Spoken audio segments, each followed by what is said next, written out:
chosen one. This is not an accident, and it is not a random moment drifting past your eyes without purpose. You are being stopped because heaven will not let you keep walking in one direction while your spirit is being called in another. There are moments when life moves gently, and there are moments when God interrupts the rhythm of your day with something so sharp, so weighty, and so personal that you can feel it in your chest before you fully understand it in your mind. This is one of those moments. Something in you already knows it. That uneasiness you have been carrying, that pressure you have been trying to dismiss, that deep stirring that will not leave you alone is not there to torment you. It is there to wake you up. It is there to make you pause before a mistake becomes a pattern, before a pattern becomes bondage, and before bondage convinces you that distance from God is normal. You have been trying to stay busy enough not to listen. You have been filling your time, protecting your comfort, managing appearances, and telling yourself that whatever is wrong can be dealt with later. But later is the place many people lose what they should have protected today. Later is where conviction gets ignored, where wisdom gets postponed, and where the soul slowly learns how to live with warning signs that were meant to bring change. You are not being confronted because you are forgotten. You are being confronted because you are seen. God corrects what he still claims. He shines light on what he refuses to abandon. That is why this moment feels intense. That is why it feels personal. Heaven does not interrupt empty things. Heaven interrupts what carries consequence. You know there has been a tension in your spirit. At times you have called it exhaustion. At times you have called it stress. At times you have told yourself it is just the weight of life. But beneath all those labels, there has been a deeper truth you have not wanted to name. Something is off. Something in your pace, your focus, your priorities, or your obedience has shifted, and the shift has not been small in the spirit, even if it looked small in the natural. The danger is not always in open rebellion. Sometimes the danger is in quiet delay. Sometimes it is in the slow habit of saying not now to what God has already made clear.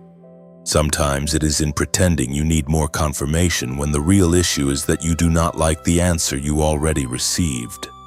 Do not ignore how precise this warning feels. There is a reason your heart is being pressed. There is a reason your peace has been interrupted. There is a reason this message lands like a hand on your shoulder at the exact moment you needed it. This is divine intervention. This is mercy stepping into your path before you move further into confusion. You may have thought you had more time to stay undecided, more room to remain half-committed, more safety in staying between surrender and resistance. But that illusion is breaking now. There comes a point when spiritual hesitation starts costing more than you realize. It steals clarity. It drains strength. It opens doors to fear. It makes you vulnerable to voices that only grow louder when the voice of God is delayed. Beloved, you were never created to live numb. You were never called to become casual with sacred things. There is a reason ordinary compromises leave you feeling heavier than they seem to leave other people. There is a reason you cannot fully enjoy what pulls you away from your assignment. There is a reason your spirit reacts when you drift. You are marked by purpose, and purpose makes disobedience feel heavier. What others brush off as minor, you feel as warfare. What others call harmless, your soul experiences as loss. That is not weakness. That is evidence that you belong to God in a way that demands your attention. So listen carefully. Do not harden yourself because the warning sounds severe. Severity can be love when the cliff is near. A raised voice can be mercy when danger is close.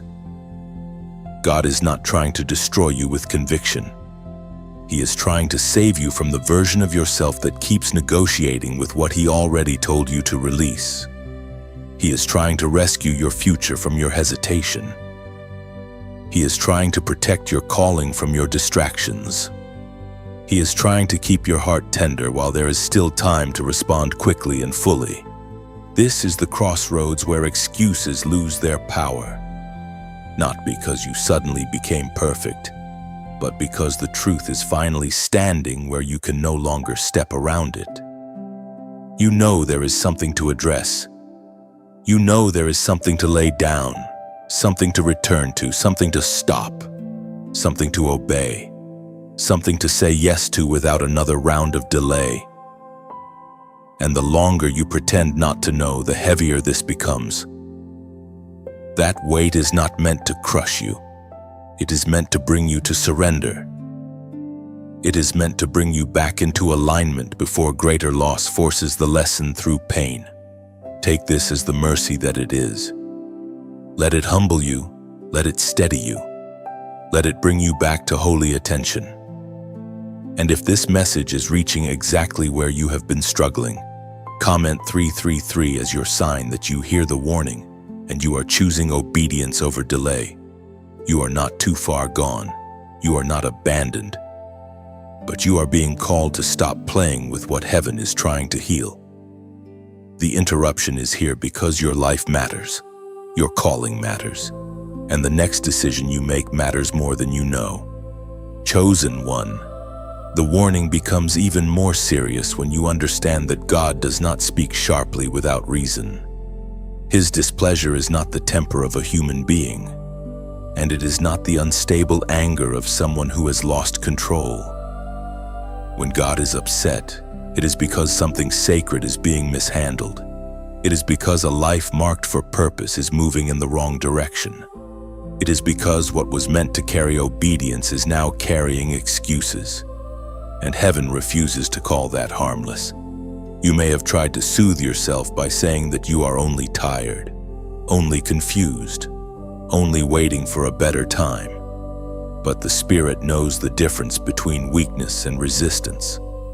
That is why your heart has been unsettled. That is why peace has not stayed with you. Deep down, you know this moment is about more than pressure. It is about response. This is where the story of Jonah begins to breathe beside your own story. Jonah was not a man who failed because he could not hear God. He failed first because he heard clearly and did not want to obey. That is what makes his story so piercing. It was not silence that put him in danger. It was clarity. The word of the Lord came to him with direction, with assignment, with purpose. He knew where he was supposed to go. He knew what he was supposed to say. Yet the command touched something in him that he did not want to yield. So he did what many people still do now. He did not openly fight God with loud rebellion at first. He simply moved the other way. That is what makes this warning so close to your life. The deepest danger is not always obvious wickedness. Sometimes it is the quiet decision to turn aside from what God already made plain. Sometimes it is smiling on the outside while your inward life is slowly stepping away from surrender. Sometimes it is appearing calm while your spirit is already boarding a ship headed in the wrong direction. That is why you cannot judge your condition only by what people see. Jonah could still walk, still pay a fare, still make practical decisions, still seem composed, but every step of calm movement was taking him further from the place of obedience. A person can look steady and still be in spiritual retreat. The word says in Jonah chapter 1 verse 3, "But Jonah rose up to flee unto Tarshish from the presence of the Lord." That one line carries a weight many people underestimate. Jonah was not merely changing location, he was resisting direction. He was trying to place distance between himself and the call of God. And that is the mistake heaven is warning you about now. You cannot outrun what God has spoken over your life. You cannot create enough distraction to silence what has already been planted in your spirit. You cannot hide inside busyness, comfort, wounded feelings, or delayed decisions and expect the voice of God to lose its claim on you. The call remains. The assignment remains. The holy discomfort remains. You may wonder why God seems so severe when your steps away from Him felt small at first. But small steps become large distances when repeated. A little delay becomes a habit. A habit becomes a posture. A posture becomes a direction. And direction decides outcome. This is why divine correction comes early for those who are chosen. God is not only looking at your current moment, He is looking at where this road leads. He sees what compromise will become if it is fed. He sees what disobedience will cost if it is protected. He sees the storm long before you feel the first winds. So when heaven presses on your conscience, it is not cruelty. It is rescue. Jonah likely had reasons in his own mind. He may have told himself that his path made more sense. He may have believed his reluctance was justified. He may have dressed his resistance in logic. But sincerity does not cancel disobedience. Feelings do not rewrite God's command. You can have emotions, fears, questions, and even pain, yet still be called to obey. The issue is not whether Jonah could explain himself. The issue was whether he would surrender. And that is the issue standing before you now. Not whether you can defend your delay, not whether you can produce a list of reasons, not whether people around you would understand. The issue is whether you will keep moving away from what God said, or whether you will finally stop and admit that your soul has been resisting the very thing designed to save you. There is something sobering about the beginning of Jonah's story because it exposes how quickly a chosen life can enter danger through one act of refusal. Not because God stops being merciful, but because the moment you step away from His direction, you step toward consequences already waiting on the other road. That is why this message is not casual. You are being shown the seriousness of divine displeasure before the full weight of consequence arrives. This is grace speaking while there is still room to turn. This is mercy confronting you before the waves rise. So do not comfort yourself with the idea that you still have endless time to drift and then return whenever it feels easier. That is a dangerous thought. Jonah stood at the beginning of a path that looked manageable, and he did not yet see how costly that path would become. In the same way, what you are excusing now may be the very thing that opens the next chapter of turmoil if it is not surrendered. God is upset because your life is too valuable to waste in avoidance. He is upset because purpose is at stake. He is upset because you were not called to flee from His presence, but to be transformed by it. And the deeper truth is this: His correction is proof that He is still reaching for you, still naming you, and still refusing to let your story be swallowed by one stubborn no. Chosen one. This is how the danger grows. It rarely begins with a dramatic collapse. It begins with a small turn of the heart, a quiet adjustment in direction, a private compromise that seems manageable because it does not look destructive yet. That is why so many people do not recognize the seriousness of their drift until the consequences become impossible to hide. Jonah did not begin in the middle of the storm. He began with a decision that seemed simple. He heard the voice of God, and instead of yielding, he chose another path. That single choice carried a whole future inside it. In the same way, the small places where you keep resisting, postponing, or making peace with what God has challenged are carrying more weight than they appear to hold. A person can tell themselves that one delay is not a denial, that one compromise is not a betrayal, that one act of avoidance is not a disaster. But spiritual drift does not need dramatic beginnings to create devastating outcomes. It only needs repetition. It only needs permission. It only needs a heart that keeps saying, "I will deal with this later," while the soul quietly moves further from the fire of obedience. That is why this message is reaching you before the distance grows even wider. You may still be telling yourself that you are close to God because you remember what intimacy once felt like. But memory is not the same as present surrender. Yesterday's obedience cannot cover today's refusal. Past encounters cannot replace current alignment. This is where Jonah speaks to you again with unsettling clarity. He did not become endangered because he lost all knowledge of God. He became endangered because he carried knowledge without submission. He knew the voice, but he resisted the direction. He understood enough to know he was moving away from what was holy, yet he still kept moving. That is one of the most sobering conditions a chosen person can enter. It is not ignorance. It is misalignment with full awareness. You know enough to feel conviction. You know enough to sense that certain doors, habits, conversations, or delays are costing you more than you admit. You know enough to recognize that your spirit has not felt settled because something is out of place. Yet knowing is not the same as turning. Discernment without obedience can become its own form of torment. Jonah's drift also reveals another hard truth. When you move away from what God said, you will often find a practical path ready to carry your disobedience. There was a ship. There was a fare. There was a direction available. Everything may have looked workable on the outside. That is how compromise deceives the heart. It presents itself with convenience. It offers a route. It makes rebellion look organized. It gives you a plan that feels almost reasonable.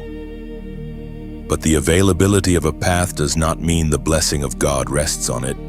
Just because something is possible does not mean it is permitted. Just because a door opens does not mean heaven opened it. Sometimes the wrong road is easy at first precisely because it is leading you somewhere dangerous without resistance. You have to hear this deeply. Not every calm season is confirmation. Not every open opportunity is approval. Not every practical solution is God's will. Jonah found movement, but he did not find peace. That is the difference. The soul knows when it is out of alignment, even when the outward circumstances still look manageable. That uneasiness you have felt is not accidental. It is the mercy of God refusing to let you become comfortable in a direction that cannot sustain your calling. You were never meant to build your life on managed compromise. You were never meant to become skilled at explaining away conviction. You were never meant to confuse delay with wisdom. You carry too much purpose for that kind of life to leave you untouched. And this is why small steps matter so much. One neglected prayer, one repeated excuse, one tolerated habit, one choice to avoid instead of obey, one moment of saying, "I know what God said, but not yet."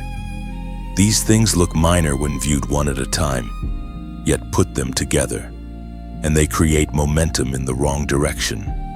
Eventually, the heart begins to normalize what once troubled it.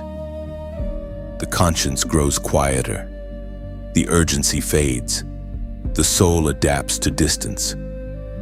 That is one of the greatest dangers of drift. It teaches you how to live with less light and call it normal. It teaches you how to survive outside of alignment while slowly losing the sharpness of your calling. But even here, mercy is still speaking.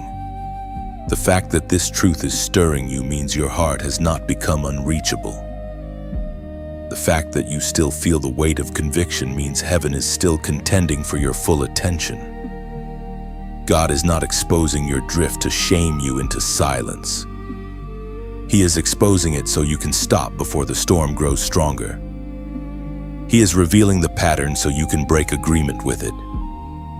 He is showing you where the small steps have been leading so that you can choose another direction while the choice is still in your hands.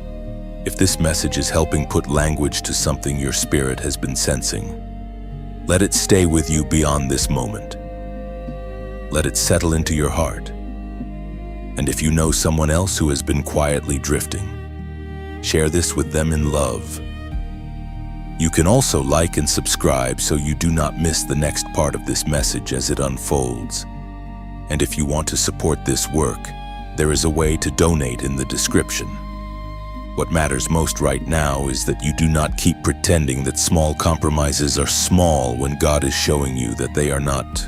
Jonah's first steps away did not look like disaster, but they were already carrying him toward it.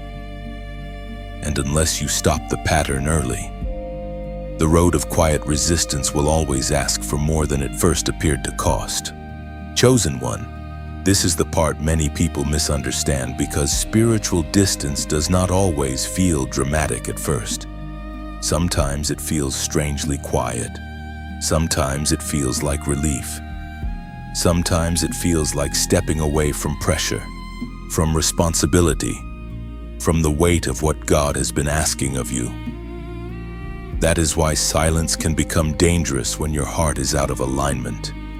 It can imitate peace for a little while. It can make you think nothing is wrong because no visible disaster has arrived yet. But silence is not always safety. Calm is not always approval. The absence of immediate consequence is not the same as the presence of divine favor. Jonah entered that kind of false calm. He had already decided to go in the wrong direction, and yet the earth did not split open beneath him. Fire did not fall from the sky. There was a ship ready. There was a place for him to go. There was movement. There was even a moment when he could lie down and close his eyes. That is what makes this stage of the journey so dangerous. A person can be deeply out of alignment and still have enough temporary calm to believe they escaped the seriousness of their choice. But delayed consequence is one of the most deceptive moments in spiritual life. It tempts you to think that because judgment has not come yet, correction is no longer necessary. You may know this feeling. You step away from what God said, and for a little while your life still seems to function. The conversations keep happening. The routines continue. The days move forward. You tell yourself that maybe you were too intense before. Maybe the conviction was exaggerated. Maybe the call can wait. Maybe what God asked of you was not as urgent as it felt in the beginning. But under that surface calm, something deeper is shifting. Your discernment is duller. Your prayer is thinner. Your inward joy is weaker. Your spirit does not feel clean and strong. You may not be in open crisis yet, but the center is changing. And when the center changes, the storm does not need to arrive immediately to prove that something is wrong. This is why Jonah's sleep on the ship is so haunting. It was not the sleep of peace. It was the sleep of avoidance. It was the kind of shutdown that happens when a person no longer wants to face what their soul already knows. Some people call that rest, but it is not rest. Real rest flows from agreement with God. Real rest carries light. Real rest renews the spirit.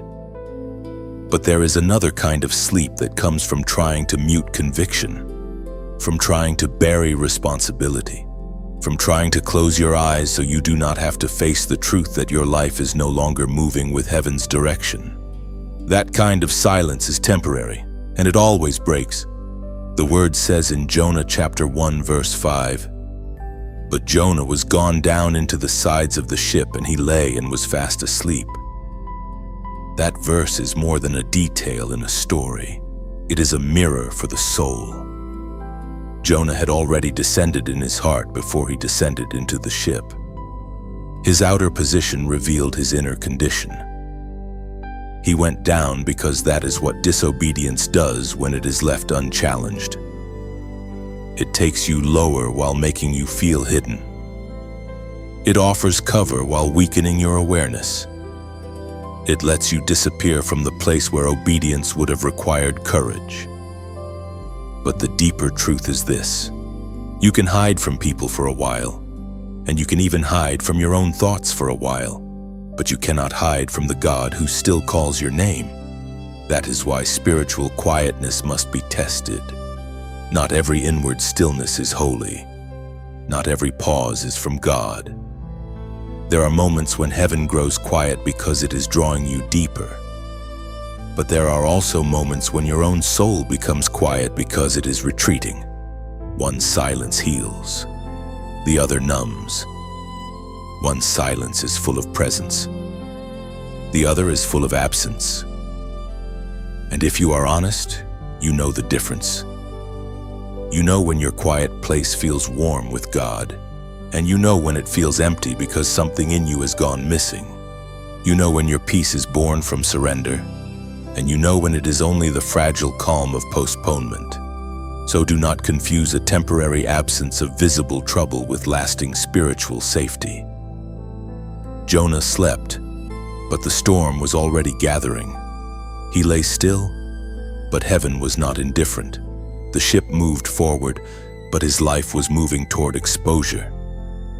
That is what happens when someone tries to disappear from the presence of God. The silence feels safe only until it breaks. And when it breaks, it often reveals how long the soul has been drifting beneath the surface. This message reaches you now because God does not want you to mistake numbness for peace. He does not want you to settle into a quiet life that has lost holy alignment.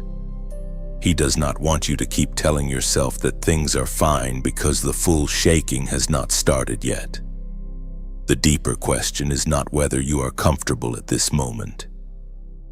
The deeper question is whether your heart is surrendered. If it is not, then even the calm around you is fragile. The silence will not hold forever. What is hidden will rise. What is avoided will speak. And what has been delayed will eventually demand an answer. That is why now is the time to listen before the quiet breaks into crisis. Now is the time to admit where you have gone inwardly distant.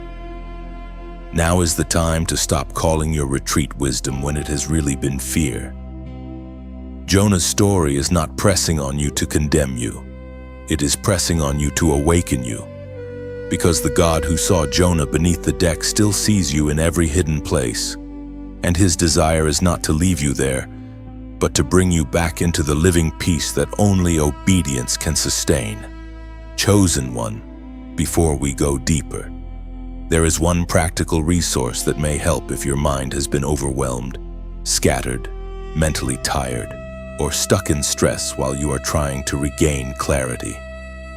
The Genius Wave, also called Genius Song, is presented as a short audio tool built around brainwave entrainment and designed to help support focus, calm, creativity, clearer thinking, and better mental performance in just a few minutes a day. For someone who feels mentally foggy, distracted, drained, or unable to settle into reflection and prayer, that kind of support may feel useful as part of a healthier daily rhythm. If you want to look into it, use only the official information linked in the description or pinned comment. Be careful with fake copies, and rely only on the official source if you decide to try it. Now come back with full attention, because the deeper issue is not only mental noise, and it is spiritual warning. By the time Jonah was on that ship, the signs were already all around him. Yet this is what happens when a person starts moving in the wrong direction. The warnings do not always arrive first as thunder. Sometimes they come as inner unrest. Sometimes they come as a loss of peace that cannot be explained away. Sometimes they come as a strange heaviness that follows you into rooms where you should have felt calm. Sometimes they come as a repeated nudge in the conscience, a sharp awareness that something is not right, even while your outer life still looks functional. That is why this section matters so much. The signs have already reached you. You have felt them. You have noticed them. And the danger is not that God failed to warn you. The danger is that you keep trying to reinterpret the warning as something less serious than it is. Jonah likely felt that inward tension long before the sea became violent. A man does not flee from the presence of the Lord without carrying some awareness of what he is doing. The body may keep moving, but the soul knows. The spirit registers what the mind tries to bury, and that is the place many chosen people are standing in right now. You have sensed that your peace is thinner than it used to be. You have noticed that prayer has become harder, not because God moved, but because something in you has been resisting honesty. You have felt an irritation, a weariness, a pressure that keeps returning when the room grows quiet. Those are not meaningless feelings. Those are signals. Those are merciful alarms. Those are signs that heaven is still trying to get your attention before the next stage unfolds. What makes warning signs so easy to ignore is that they are often not dramatic enough to force immediate change. They leave room for excuses. You can call them stress. You can call them fatigue. You can call them overthinking. You can call them a phase. You can tell yourself that once life gets less busy, you will face whatever God has been showing you. But the longer you delay, the easier it becomes to live in a state of low-level disturbance and call it normal. That is one of the enemy's quiet strategies. Not always to destroy you in a single blow, but to help you adapt to spiritual discomfort until you no longer respond quickly to conviction. Jonah's story exposes this with painful honesty. He was surrounded by signs even before the full crisis became visible. The very act of running was a sign. The need to hide was a sign. The downward movement was a sign. The unnatural sleep was a sign. Every layer of the journey was speaking. In the same way, not everything happening around you is random. Some delays have been signs. Some frustrations have been signs. Some repeated inner checks have been signs. Some moments where your spirit suddenly felt troubled in the middle of ordinary life have been signs. God often warns before he allows deeper shaking. He speaks in the conscience before he speaks through disruption. He touches the heart before he touches the circumstances. And if you are honest, you already know where those signs have pointed. You know the conversation you keep avoiding. You know the habit you keep protecting. You know the act of obedience you keep postponing. You know the place where God asked for surrender and you answered with delay. That is why this message is not vague. It feels personal because the Spirit of God does not send warnings into empty space. He presses where the wound is. He touches where the resistance is when he names what you hope to leave unnamed, not to expose you for humiliation, but to rescue you from the cost of pretending any longer. There is also another side to these signs that you must understand. They are not proof that God has abandoned you. They are proof that he is still engaging you. A numb heart is far more dangerous than a troubled one. When conviction still rises, when unease still follows compromise, when your inward life still reacts to what is out of alignment, that means mercy is still working. It means the door has not closed. It means heaven is still interrupting the path before the path hardens into something worse. The signs are painful, yes, but they are also hopeful. They mean you are being invited to respond before deeper consequences teach the lesson through force. So do not despise the warning signs just because they make you uncomfortable. Do not silence them just because they expose what you wanted to postpone. Do not keep numbing what God is trying to awaken. Jonah's storm did not begin the day the wind rose. In a deeper sense, it began the moment he turned away from what he knew God had spoken. The visible crisis only revealed the hidden conflict that was already underway. The same can be true in your life. What you call pressure may actually be revelation. What you call stress may in part be spiritual disturbance. What you call confusion may be the soul's signal that you cannot keep moving in two directions at once. Chosen one, the signs have reached you because God is still being merciful. The inner unrest, the repeated conviction, the loss of false comfort, the sense that something must change. These are not punishments in themselves. They are invitations. They are heaven's way of saying, stop here, look honestly, and turn while the road is still open. Jonah's story is teaching you that warning ignored does not disappear. It gathers, it waits, it speaks again. And right now, before the waves grow louder, the Spirit is pressing on your heart one more time to admit what you already feel and to stop calling it nothing. Chosen one, this is where the cost of running becomes impossible to hide. What begins as private resistance never remains private forever. What begins as a quiet delay in the heart eventually touches everything around you. Jonah may have believed that his decision belonged only to him, that he could carry his disobedience alone, manage it alone, and survive it alone. But the sea tells another story. The moment the storm rose, everyone on that ship was affected by one man's refusal to obey. That is one of the most serious truths you must face. Your delay is not as isolated as you think. Your drift does not only drain you, it touches the atmosphere around you. Your peace, your clarity, your relationships, your strength, and even the people connected to your life. This is why God is pressing this message so deeply into your spirit. The cost is not theoretical anymore. You may already be feeling it in ways you have struggled to explain. The joy that used to come more easily now feels heavy. The focus you once had is harder to hold. Small things exhaust you more than they should. Your spirit feels strained, your patience feels thinner, and the inside of your life does not feel anchored the way it once did. That is because disobedience always asks for more than it first appears to cost.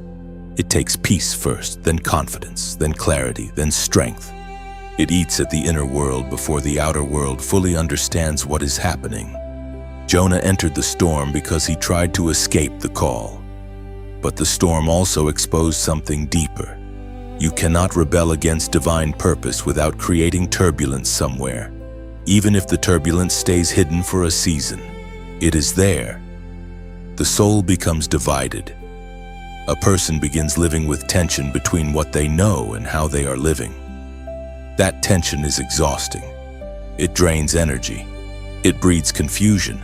It makes prayer feel harder because honesty is required at the door. It makes worship feel uncomfortable because the heart knows where it has been resisting. It makes ordinary life feel heavier because the spirit was not designed to flourish in contradiction. And still, some people keep trying to survive the storm without addressing the cause. They want relief without repentance.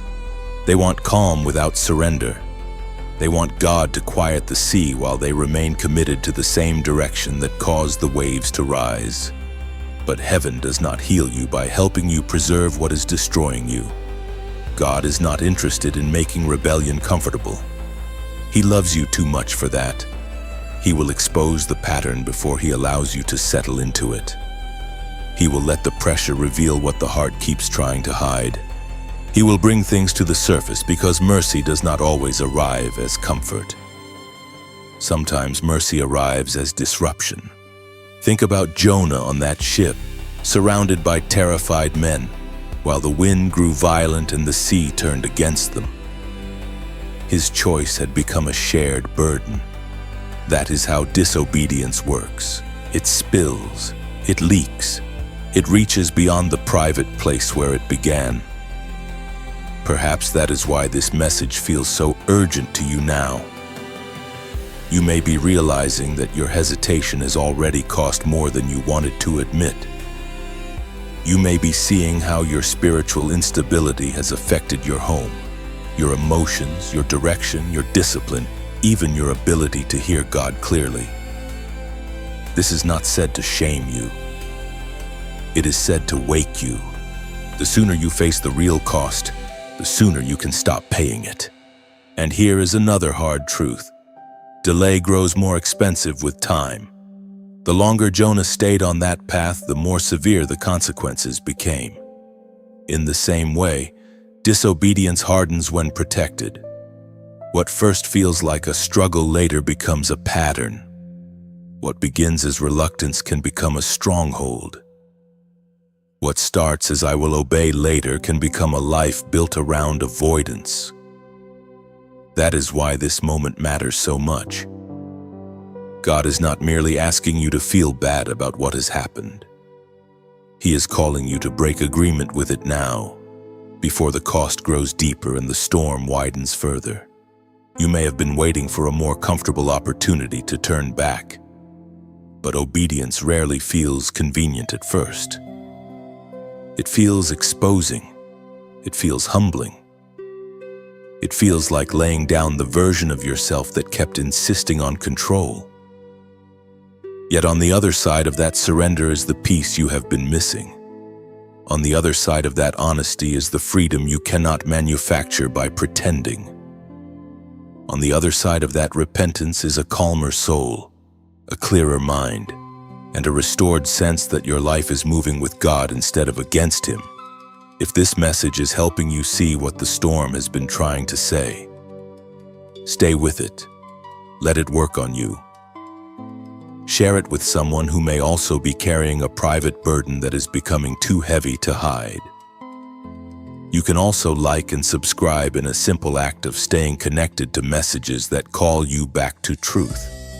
And if this work is blessing you and you want to support it, there is a way to donate in the description. But above all, do not let this become another moment of recognition without response. Jonah's storm was not only about danger, it was about revelation. It revealed that running has a price. It revealed that hidden resistance does not stay hidden forever. It revealed that the sea will eventually testify against what the mouth refuses to confess. And perhaps that is where you are now. Perhaps the turbulence in your life has been trying to tell you what your spirit already knows. Something has to change. Something has to be surrendered. Something has to come back under God's authority. Chosen one. Running costs more than you think because your calling is too valuable to survive in fragments. Your soul was made for alignment, not division. Your life was built for obedience, not endless negotiation. And the longer you keep trying to manage what God told you to release, the more you will feel the strain of carrying a burden that was never meant to remain. The storm is speaking. The cost is visible. The mercy is still present. So listen carefully. The point is not that you have fallen too far. The point is that God is showing you, even now, that the path of resistance will keep taking until you finally decide it has taken enough. Chosen one. The battle always intensifies when your life reaches the edge of surrender. That is why the darkest moments are often misunderstood. People assume that if pressure increases, then God must be absent. They assume that if the struggle becomes fierce, then purpose must be lost. But Jonah's story reveals something far more profound. The crisis did not mean God had left him. The crisis meant the confrontation had reached its deepest point. What could no longer be postponed had now become unavoidable. The running had ended. The excuses had ended. The illusion of control had ended. And when all of that ended, the real battle came into full view. This is where many chosen people feel afraid, because they discover that the spiritual fight is not only around them, it is also within them. Jonah was not only fighting the sea, he was facing himself. He was facing the stubbornness that made him run. He was facing the fear, the pride, the resistance, and the inward refusal that had carried him away from the voice of God. Sometimes the fiercest warfare is not the storm around your life. It is the breaking of the false self that kept insisting on its own way. And that breaking can feel like death before it feels like freedom. When Jonah was cast into the sea, it looked like the end. In the natural, it was the kind of moment that seemed beyond recovery. The ship moved on, the waters closed over him, and the depth received him. That is what spiritual consequence feels like at times. That it feels final. It feels humiliating. It feels like all the choices that brought you there are now surrounding you at once. There is no crowd to impress in the deep. There is no image to maintain there. There is no polished explanation that can save you there. In the deep, truth is all that remains, and that is why the deep becomes a battleground. It strips away every distraction until you are left alone with God and the state of your own heart. Yet this is also where a hidden mercy begins to appear. The battle intensifies not so you can be destroyed, but so you can no longer stay divided.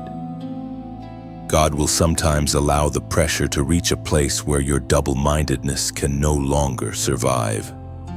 You cannot keep part of yourself in surrender and part of yourself in rebellion when the deep closes in. You cannot keep negotiating with what God already judged. You cannot keep pretending that tomorrow will be the day you finally obey. The depths force a decision. They expose whether you will harden yourself further or finally cry out from the place you hoped never to reach. The word says in Jonah chapter 2, verse 2, I cried by reason of mine affliction unto the Lord, and he heard me. That verse is a lifeline for the soul. Jonah was in consequence, but he was not beyond being heard. He was in darkness, but he was not beyond the reach of mercy. He was surrounded by the result of his own choices, yet heaven had not turned deaf to his voice. This is the mystery of God's dealing with the chosen. He will let the battle become fierce enough to break the lie, but he will still listen when the broken heart finally turns toward him. You may be in that kind of battle now. Perhaps the fight has become more intense because you are closer to truth than ever before. Perhaps what feels like collapse is actually exposure. Perhaps what feels like being buried is really the place where God is ending the version of you that kept delaying obedience. This is why you must not interpret every hard place as rejection. Some hard places are rescue in severe form. Some dark places are wombs of transformation. Some depths are where your old resistance loses its power because you finally see that it has led you nowhere but down. Jonah in the belly of the great fish is one of the strangest and most powerful pictures in Scripture because it shows both judgment and preservation at the same time. He was brought low, yet he was kept alive. He was shut in, yet he was not abandoned. He was under pressure, yet even there God was still writing the next chapter. This is how the battle intensifies around a chosen one. The enemy wants the dark place to become your grave, but God can turn it into a turning point. The enemy wants consequence to silence your faith, but God can use consequence to awaken your cry. The enemy wants you to believe that because you are low, you are finished. But the truth is that some of the holiest prayers are born where pride can no longer breathe. So do not despise the depth if it is making you honest. Do not waste the darkness if it is teaching you to call on God with your whole heart. Do not mistake the intensity of the battle for the loss of your calling. The battle is fierce because your future is still being contested. The battle is fierce because surrender is near. The battle is fierce because what resisted God in you is being brought to the place where it must either die or bow. Chosen one, the deep is terrifying, but it is also revealing. It reveals what you truly trust. It reveals what remains when your own strength is gone. It reveals whether your heart still knows the way back to God. Jonah's cry proved that even from the lowest place, the path of return was still open. And that is the word resting on your life right now. The battle may be intense, the pressure may be real, the darkness may feel close. But if your affliction drives you to cry out, then the very place that looked like your ending may become the place where heaven begins to turn your story around. Chosen one. This is the moment where the story begins to soften without losing its seriousness. Jonah had run. Jonah had resisted. Jonah had descended into consequences he could not control. Yet even there, beneath pressure, beneath darkness, beneath the weight of what his own choices had created, mercy was still waiting. This is one of the most beautiful truths you can ever receive when your heart has been in conflict with God. Correction is not the same as rejection. Pressure is not always proof of abandonment. Sometimes the place that feels most severe is the very place where mercy is being prepared for you in a form you could never have recognized while you were still resisting. Jonah did not find mercy because he had been right. He found mercy because God is still God when you have been wrong. He did not find mercy because he had earned a second chance. He found mercy because the heart of God is deeper than your failure and stronger than your stubbornness. That is why this section matters so much for you right now. You may already understand the warning. You may already feel the cost of delay. You may already know where you have drifted, hidden, or resisted. But none of that means the story is over. The pressure you are under may actually be the place where mercy is waiting for your honest response. The turning point in Jonah's story was not when the sea grew violent. It was not when he was thrown overboard. It was not even when he was swallowed by the great fish. The true turning point came when his heart finally turned toward the one he had been running from. That is how mercy works. It does not merely remove discomfort. It calls forth surrender. It does not flatter your pride. It breaks your pride open so grace can enter. It does not tell you that your disobedience was harmless. It tells you that even now, even here, even after all of this, you can still return. That is the word resting on you now. Return. Not tomorrow. Not when the conditions feel easier. Not after you finish justifying what you already know must be laid down. Return now in the middle of the pressure. Return with honesty. Return without pretending you were not warned. Return without polishing your motives or protecting your image. God is not waiting for a performance. He is waiting for truth. Mercy speaks most clearly when the soul stops arguing and begins to bow. The word says in Lamentations chapter 3 verse 22, "It is of the Lord's mercies that we are not consumed." That verse belongs in this moment because it reveals the deepest layer of what Jonah experienced. He was pressed, but not consumed. He was broken, but not abandoned. He was confronted, but not erased. Mercy stood beneath the pressure and held him there until his heart became ready to pray. That same mercy is what has been holding you. You may have called it survival, you may have called it endurance. But beneath all of it was a God who did not let the consequences finish you. And this is why you must not misread your current battle. The enemy wants you to believe that because you feel the weight of correction, there is no path back. He wants you to believe that your delays have disqualified you, that your resistance has ruined too much, that your opportunity is closed. But mercy says otherwise. Mercy says the fact that you still feel conviction is a sign that heaven is still calling.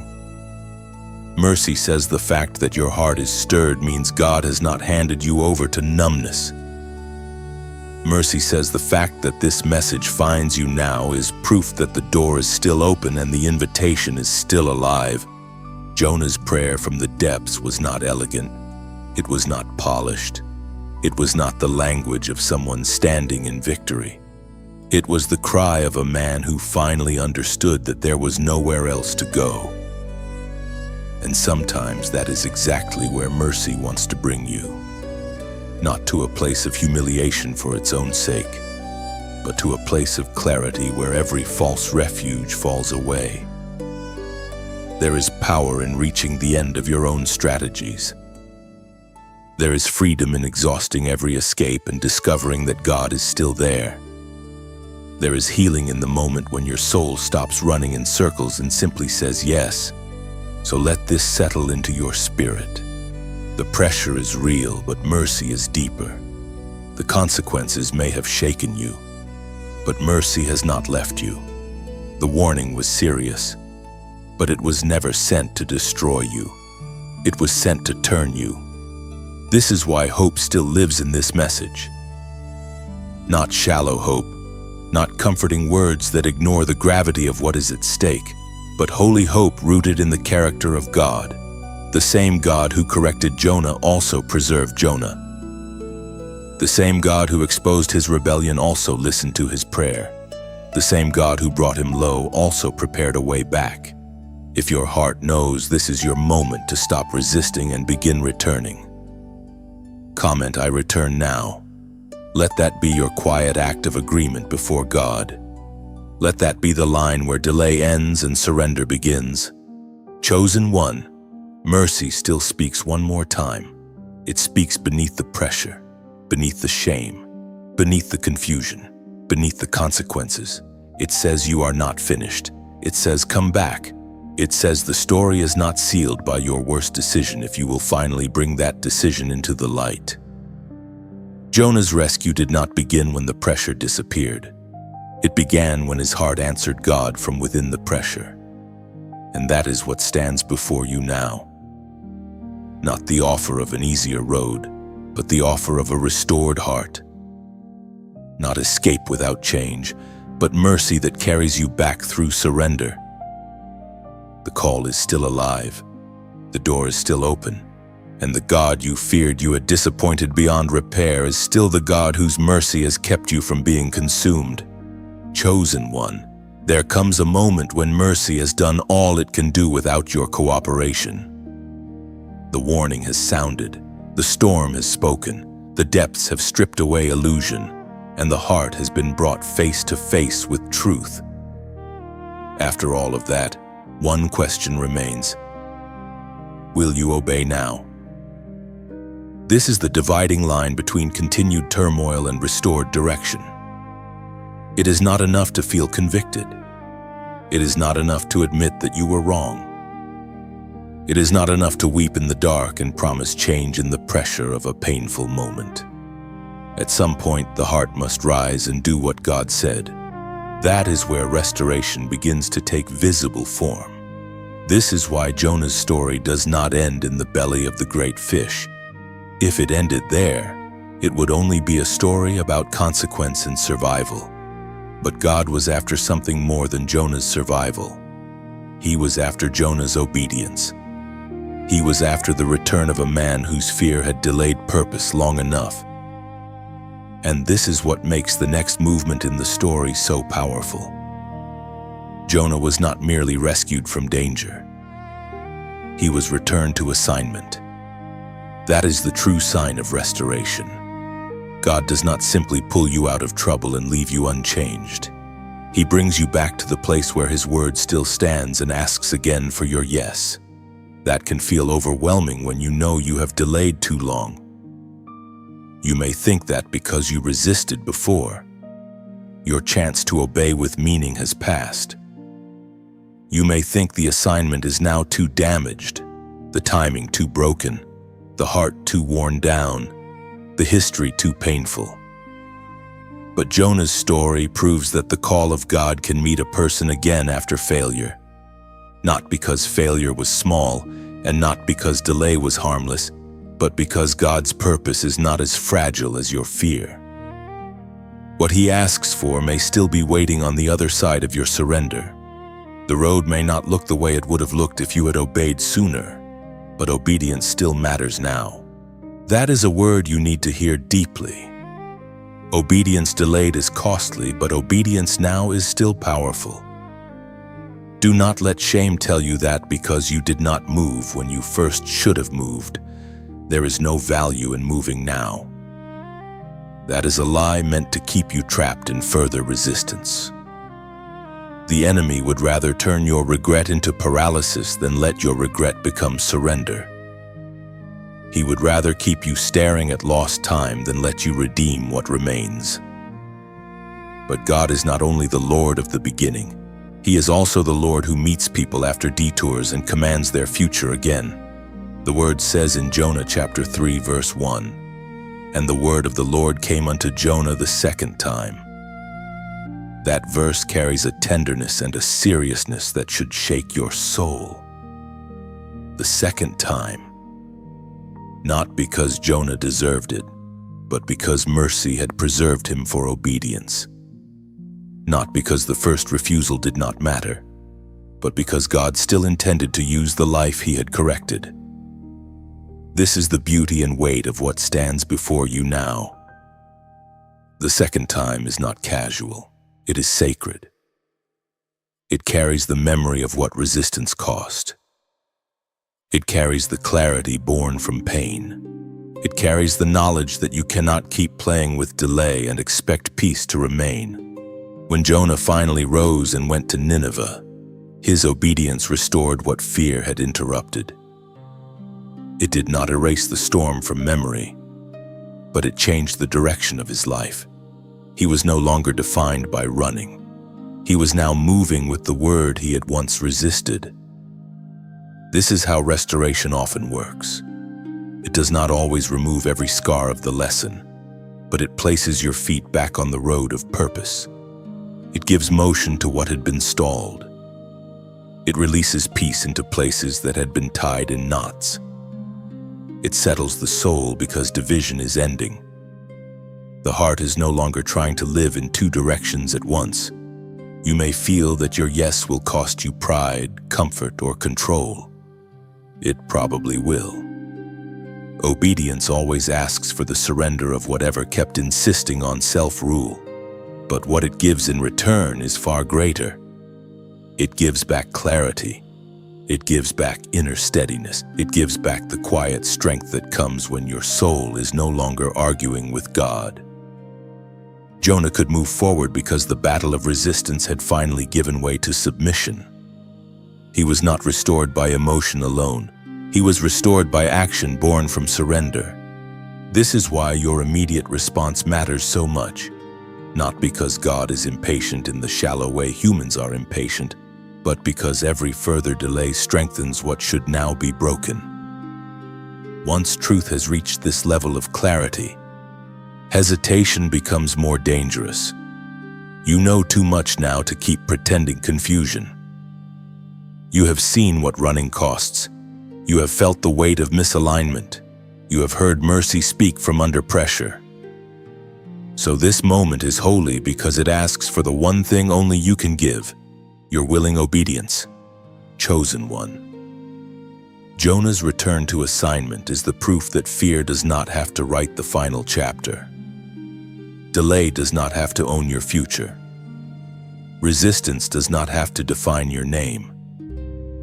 The God who met Jonah the second time still knows how to call a life back into motion. And when you rise in obedience, even after failure, something powerful happens inside you. Peace begins to return, strength begins to gather, purpose begins to breathe again. Not because the past was meaningless, but because surrender has finally opened the path that fear kept closed. That is the threshold before you now. Not merely feeling sorry, not merely surviving the storm, but rising, obeying, and watching restoration begin where resistance finally ends.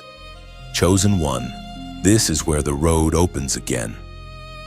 Not because the journey was easy, and not because the warning was small, but because surrender has finally brought you back into alignment with the God who never stopped reaching for you. Jonah's story has carried you through the stages of resistance, drift, false calm, warning, consequence, pressure, mercy, and return. Now you stand at the place where all of it must become more than understanding. It must become a new way of walking, Restoration is not just the ending of trouble. Restoration is the beginning of right order. It is the moment your spirit stops fighting what heaven has spoken and starts moving with it. It is the moment peace returns, not as a passing feeling, but as the fruit of obedience. When Jonah went where God told him to go, the path before him changed. He was no longer carried by escape. He was carried by purpose.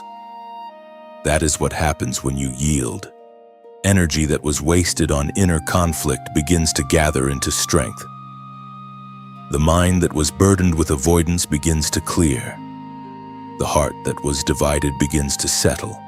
The life that felt blocked begins to move again. This does not mean every challenge disappears at once. It means your direction is no longer working against your calling. And that changes everything. A soul in alignment can endure hardship with peace. A soul in resistance struggles even in calm places. So what God is giving you now is greater than relief. He is giving you the chance to walk in truth again. This is why your true path is opening. Not because you mastered everything, not because you can undo every lost day, but because the God who corrected you is also the God who restores you.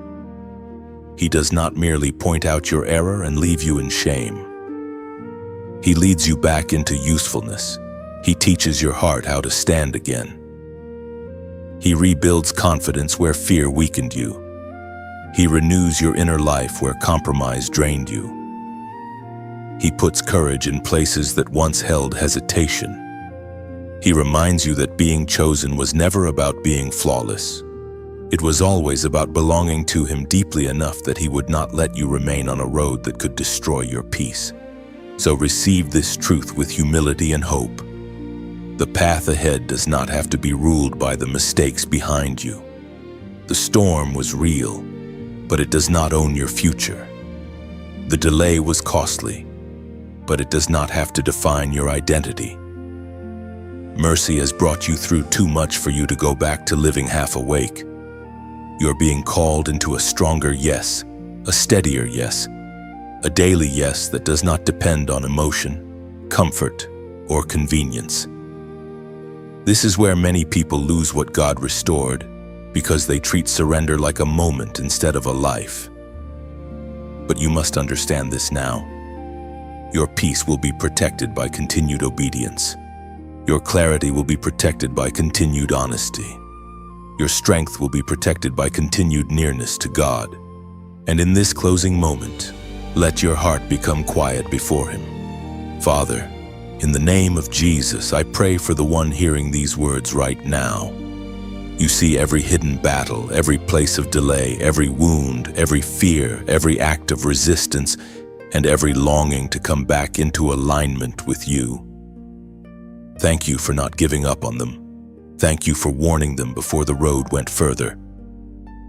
Thank You for mercy that has kept them, even in seasons when they did not fully understand what was happening. I ask You now to settle their heart, clear their mind, break every chain of hesitation, and give them courage to obey You fully. Restore what disobedience weakened, heal what fear distorted, rebuild what compromise eroded. Let peace return to their spirit. Let strength return to their inner life. Let clarity return to their calling. And let this be the season where they stop running and start walking closely with You again. Guard them from deception. Guard them from numbness.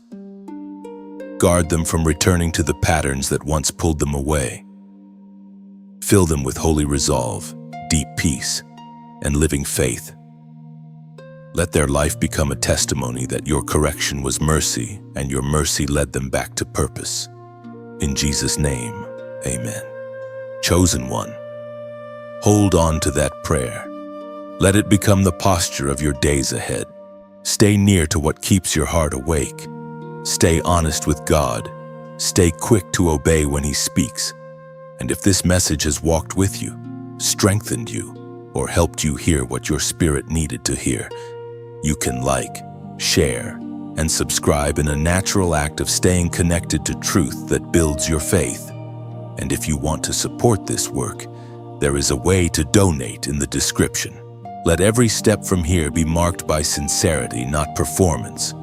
Let your life become quieter in the right way, stronger in the hidden places, and more faithful in the daily decisions that no one else sees. You are not leaving this story as the one who ran. You are leaving it as the one who heard, turned, and rose again. That is the gift of God's restoring hand. He does not only bring you out, He brings you forward. He does not only rescue you from what nearly broke you, He leads you into what will now shape you. And what begins to flow when you fully align with Him is greater than what you feared losing. Peace, strength, discernment, humility, stability, purpose, and renewed fire all begin to breathe again when the soul says yes without reserve. That is your path now. Walk it with reverence. Walk it with gratitude. Walk it with confidence in the God who called you, corrected you, carried you, and restored you. And as you move forward from this moment, do not measure your progress only by how dramatic it looks on the outside. Sometimes the greatest miracle is not noise, but steadiness. It is the quiet return of discipline. It is the restored desire to pray when no one is watching. It is the strength to say no to what once weakened you and yes to what now deepens your peace. That is how new life often begins. Not with spectacle, but with sacred consistency. Let each day become a fresh act of surrender. Let each morning remind you that God's mercy is still present and His voice is still near. You do not need to carry yesterday's fear into tomorrow's assignment. You do not need to keep rehearsing old failures when grace is teaching you how to walk in a new way. Keep your heart soft. Keep your spirit listening. Keep your steps honest before God. The same Lord who met Jonah after the storm is able to keep guiding you after this turning point. And as you continue in obedience, you will discover that what once felt like an ending was really the doorway to a holier, stronger, and more peaceful beginning.